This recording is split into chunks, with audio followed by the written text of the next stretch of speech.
Yo, what's up, and welcome to Q&A, the show. I take your questions from YouTube and Twitter and answer them all in video format. Got a ton of questions after the Browns schedule release, so let's just kind of jump into these questions. First question is from Gavin Nelson, who says, "Hey Q, do you believe if Jacoby Brissett started 4 games because of the suspension of Deshaun Watson, that we could still start off the season with 4 wins and no losses?" They had a pretty weak schedule to start off the year. Now, if we look at this schedule as if this schedule were happening last year, it is an easy schedule. But the problem with projecting the schedule, right, is that that's not always going to be the case, right? Teams make jumps, right? The Cincinnati Bengals, nobody had them pegged in for a tough team last year. All of a sudden, they became the AFC champion. Last year, beat the Chiefs twice. I'm pretty sure the Chiefs did not see that one coming, right? So, yeah, we can have teams penciled in right now to be easy wins or easy losses, but the issue with that is that we don't know what these teams are going to be, right? We think that Carolina's going to stink, and we have good reason to believe that Carolina's going to stink, right? Because they don't really have some great pieces there. They have Matt Rule. They don't have a quarterback. So there's good reason to believe that. The Falcons are in a similar way, but we have no idea. So I can't sit here and project anything when it comes to how easy the schedule is going to get or if that part of the schedule is weak. What I can say right now is that it's not like you're playing the best 4 quarterbacks in the NFL the first 4 weeks of the season. So if you do have to go in there with Jacoby Brissett, then I feel like you'll be fine because it's not like you're trying to beat Patrick Mahomes with Jacoby Brissett potentially, right? It's going to be like you're trying to beat maybe Desmond Ridder or maybe Kenny Pickett with Jacoby Brissett, which is a lot more reasonable and likely to happen, right? So that's kind of how I view it. I don't want to get stuck in this thing where, hey, this team stunk last year, so they're going to stink again, because teams make leaps, or sometimes teams just match up better than you would expect, right? The next question comes from Q, who says this: what are the odds Ndamukong Suh signs with us? Just saw a post on ESPN with some analysts picking him to sign with us. That would definitely fill the Clowney void. No. That does not fill the Clowney void. You sign Clowney and Ndamukong Suh, but you don't do one without the other, right? I'm sorry. Ndamukong Suh at this point in his career is nowhere near as good as Clowney is, right? Ndamukong Suh is what, 33? I would say probably older than 33. Clowney is 29. Those are two different places in their career. So Clowney's still useful at this point in his career. And Ndamukong Suh has been very up and down the last few years of his career. I would love him as a complimentary piece, right? If you bring in him and you bring in Clowney, great. If you bring in Clowney, great. If you only bring in Suh, don't love that as much, right? Not going to hate it or anything. Not going to predict doom and gloom for the defensive line. But I wouldn't personally be in love with that choice of personnel selection. Let's go to the next question. And this is from Jonathan Mortalet, who says this: do you think there is such a thing as a easy schedule in the stack AFC? Again, this is an interesting question because I don't know. I just don't buy, right? Because you'll hear this argument during the year, and it comes from like college football, right? That one team had an easier schedule. And on the margins, the very thin margins and everything, yeah, that stuff kind of matters a little bit, right? But in the macro of this whole situation, it really doesn't, right? An NFL schedule is a NFL schedule. There is no NFL team that is that much worse than any other NFL team that it becomes a point to where it's imbalanced in the schedule, right? Like, yeah, there are bad NFL teams. There are teams that don't win a ton of games, but there is nothing like the difference between a program like Alabama and a program like Purdue in the NFL, right? Like, all of these teams have really good and talented players that can play well one game and beat you. That's the difference in the NFL. Like, you always feel like you can lose a game in the NFL. So when that's the case, and you're in a league as stacked as the NFL, especially as the AFC, no, there's no such thing as an easy schedule. And there's no such thing as a schedule that's so easy that it benefits or doesn't benefit you, right? Like it's just one of those things. This is an NFL schedule. So I know people are going to argue about it. I always find that kind of silly just because it's the NFL, man. Like the schedule is going to be difficult no matter what team you are, no matter what rotation it is, because it's the NFL schedule. Like only so many people can do this for a living. And they're all right there in the NFL doing it at a high level. That's my thoughts on that. Thank you for the question. Next question comes from Dark Matter Wolf, who says, how many sacks do you think Perion Winfrey gets this year? Okay, now we have to remember that Perion Winfrey still plays the 3-tech position, right? So before we get crazy with the sack numbers, he plays the 3-tech position. I would say if he gets 6 sacks this year, I think that's tremendous. I would probably expect 4, so 4 to 6, 6 being the ceiling. If he gets 6, I'm excited about that. That is tremendous. What you really want to look for Perion Winfrey this year isn't just sacks, though, right? You want to see those tackle for loss numbers, and then you also want to see just flat disruption, right? When 97 is in there, does he get upfield, right? Does he disrupt the offensive line? Does he force a double team? Those are the things that aren't necessarily on stat sheets. And you guys know, I get into arguments all the time with people about this. People love to bring up stats when it comes to interior defensive linemen especially. I think the stats matter so little when it comes to that position as far as how we look at who's good at that position or who's performing well versus how we look at a position like wide receiver where the production is very kind of indicative of that player's performance, right? Or running back or something like that, right? When it comes to interior defensive line, there's not a lot of stats that you can accumulate as an interior defensive lineman that really reflect on how well you're playing, because a lot of the times it's not about the sacks or it's not about the cumulative stats. So I'd expect, 4 to 6 sacks. I know some people are going to be disappointed. They're going to expect me to say, because I think Perion Winfrey is going to be a really good player, Perion going to get 10 sacks. Nah, like he still plays 3-tech at the end of the day. And I don't expect him to be Aaron Donald or Cam Hayward on day one. So I don't think he's going to be a double-digit sack guy in year one. I mean, it took Cam forever to get to double digits. And now he's there pretty consistently. So, it's going to take a little while for him to get to that point and for the Browns to use him at that point. But I do think 6 sacks is a fair number. Just be careful with the cumulative stats when it comes to interior defensive linemen. They will lie to you, right?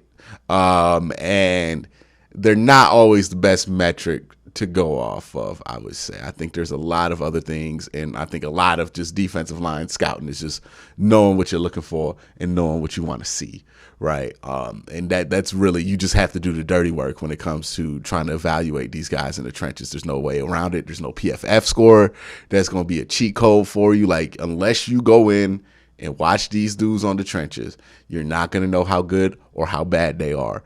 And I see a lot of people, when they talk about offensive linemen, when they talk about defensive linemen, they refer to all these PFF scores and everything else, which, hey, the PFF score is like a Wikipedia page, right? It's helpful to get you started, but you got to get into the research, right? You can't just quote the Wikipedia page in your research paper. Same thing goes with the PFF grade, right? If you have a PFF grade, that cannot be your entire argument. That has to be where you start your research. So if you think that Perion Winfrey had a great game and you look at the PFF grade and it's 90, then you go back in the tape and you evaluate it and then you see what he did well, then boom, that's how you use a PFF grade. But it's not meant to just be like, hey, I didn't even watch the game, but he had a 55 PFF, so that must mean he's terrible. I see a lot of that going around with Jedrick Wills or some of the other offensive linemen on the roster, and it's just, I think it's a misuse of PFF. Again, if you're at home and you make these arguments, I get it, but PFF grades, they're more like Wikipedia pages than they are source studies, right? Like they're a jumping off point to figure out more information and then to actually do the research. They're not the research itself. So that's what I have to say when it comes to that. I know that was a question about how many sacks Perion got, and we kind of went into a theoretical conversation about how to use stats, but that's kind of how Q&As go sometimes, man. The next question comes from Logic, who says, hey, Q, with us being in a tougher division in football, do you think that we're in for another nail biter season finale like 2020, or do you think the division will be all figured out by week 14 or 15? Also, greetings from Australia. Dog check. Appreciate you from Australia, Logic.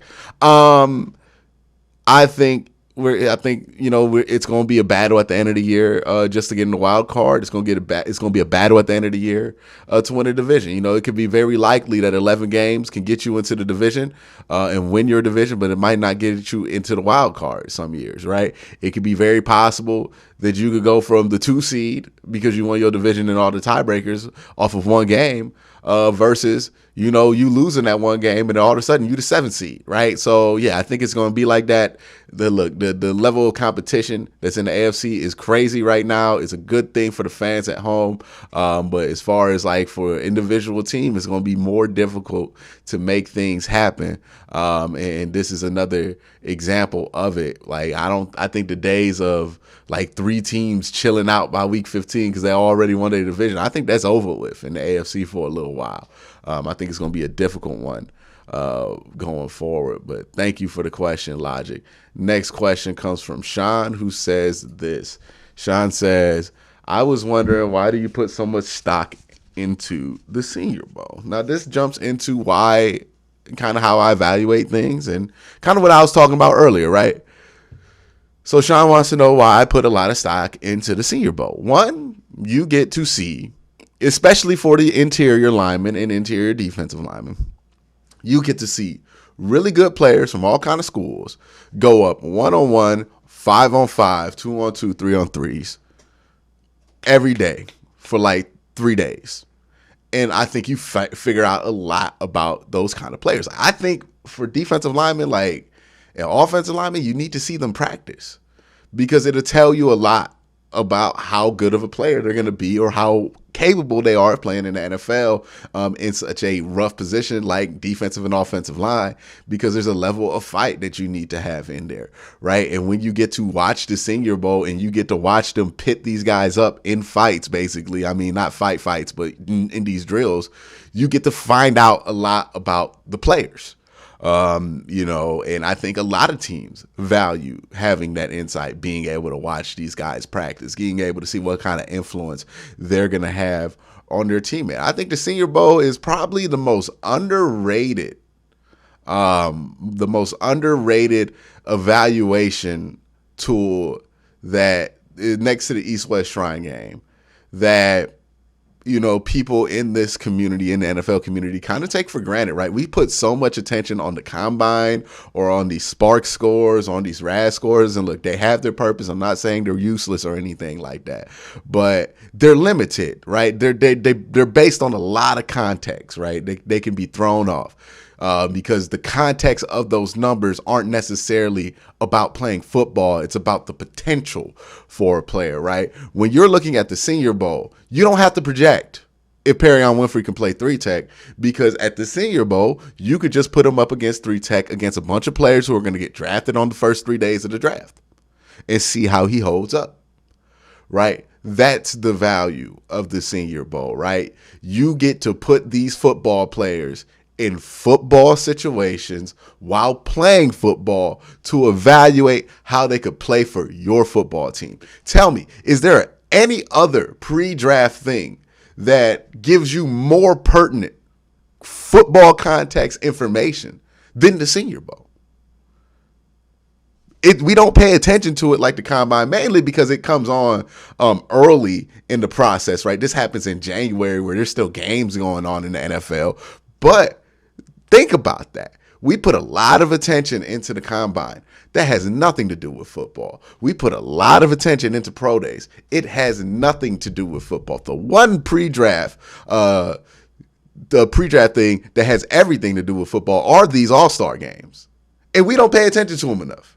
And I think the good teams pay attention to the Senior Bowl. That's why you're seeing a lot of Senior Bowl guys on the Browns. Let's not forget, Aaron Donald jumped up in the draft because of his Senior Bowl, because you just got to see him play football. All these questions about, Aaron Donald's only 6 foot. What position you play him in? You put him at the Senior Bowl, he dominates at defensive tackle. All of a sudden you're like, okay, he's just good, right?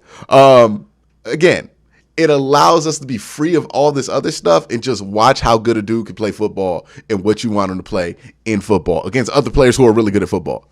I think it's undervalued. Honestly, the Senior Bowl could not be more undervalued.